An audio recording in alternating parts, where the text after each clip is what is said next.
Les policiers veulent des explications. Ils veulent savoir pourquoi Patrick Chabert ne leur a pas parlé du rendez-vous chez le juge. Patrick Chabert ne parle pas de la date du 10 juin aux enquêteurs pour une bonne et simple raison, c'est qu'il a toujours indiqué qu'il ignorait cette date du 10 juin comme étant celle du rendez-vous devant le juge. Les enquêteurs ont du mal à croire que Patrick Chabert ne connaissait pas cette date. Un courrier a été envoyé au domicile du couple pour les avertir. Et puis ils se demandent comment Patrick Chabert aurait pu ignorer la date de son propre divorce. Ça va commencer à instaurer un énorme doute parce qu'il se trouve en face d'un mari qui est en instance de divorce, qui dit qu'il n'est pas au courant de la date du divorce, que lui, de toute façon, devait aller à l'enterrement de sa grand-mère et qu'il ne savait absolument pas que ce jour-là, il devait divorcer.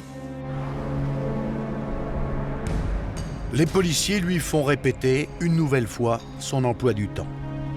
Patrick Chabert dit avoir passé la matinée chez lui. Il a ensuite déjeuné en compagnie de sa femme et de sa fille, puis il est parti en voiture avec Nadine. Il explique tout d'abord qu'il a dû déposer sa femme à un rond-point à Fos-sur-Mer pour qu'elle soit récupérée par un collègue et pour qu'ensemble ils puissent partir en stage à Paris. Il dit qu'il est allé ensuite à Arles pour l'enterrement de sa grand-mère à laquelle il était très attaché. Ensuite, il dit qu'il est allé à un cours d'équitation d'Émilie pour lui faire coucou et qu'ensuite il est rentré à la maison où il a passé la soirée.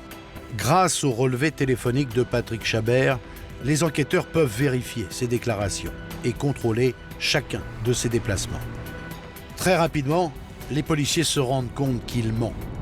Patrick Chabert n'a pas passé la nuit chez lui entre le 10 et le 11 juin. Les policiers savent, notamment via la carte bancaire de Patrick Chabert, qu'il est allé à Toulon le soir même et qu'il n'a pas dormi à Fos-sur-Mer chez eux. Patrick Chabert déclare avoir voulu rencontrer l'un de ses fournisseurs le lendemain matin dans un hôtel.